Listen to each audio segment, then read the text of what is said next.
Chères Mulhousiennes, chers Mulhousiens, comme vous le savez, le gouvernement a choisi de fixer le second tour des élections municipales au dimanche 28 juin. Ni les municipalités ni l'État ne veulent bien entendu prendre le moindre risque qui mettrait en péril la santé de nos concitoyens. Encore moins qu'ailleurs, ce risque, nous ne pouvons le prendre.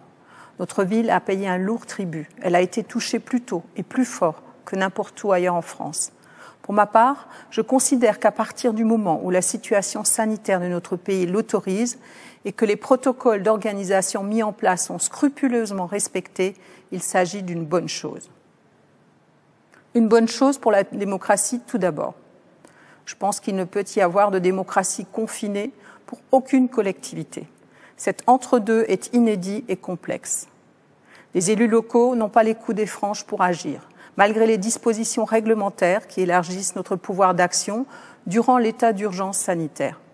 Chaque action, chaque décision, chaque communication, chaque proposition d'améliorer nous est systématiquement reprochée par nos opposants. Aussi, comme la majorité de mes collègues, maires de grandes villes, j'estime que le plus tôt est le mieux, encore une fois, uniquement si les conditions sont réunies.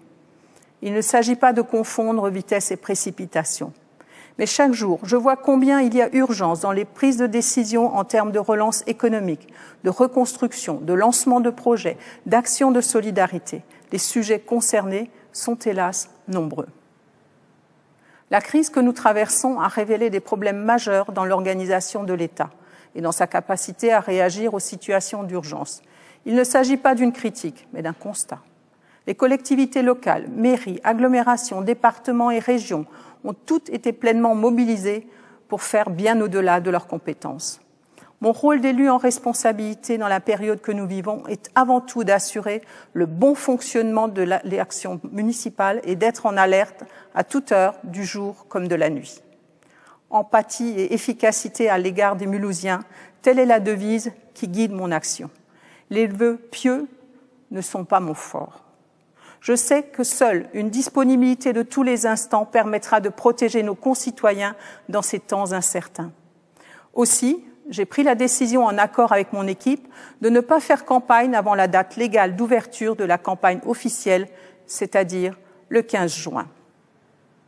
Plus que quiconque, nous avons pleinement conscience qu'il y a un avant et un après coronavirus. Beaucoup parmi nous se sentent vulnérables pour leur santé, pour leur emploi, pour leurs enfants, pour leurs parents. La mise en place de gestes barrières ne suffira sans doute pas à éloigner définitivement tous les risques. En tout cas, soyez assurés que je ferai tout ce qui est mon pouvoir pour assurer la sécurité de nos emplois, de nos aînés, de nos écoles dans les mois à venir. Peut-être que je ne peux pas tout, mais je vous dois tout. Il y a quelques mois, l'urgence, c'était notre avenir dans 5, 10, 15 ans.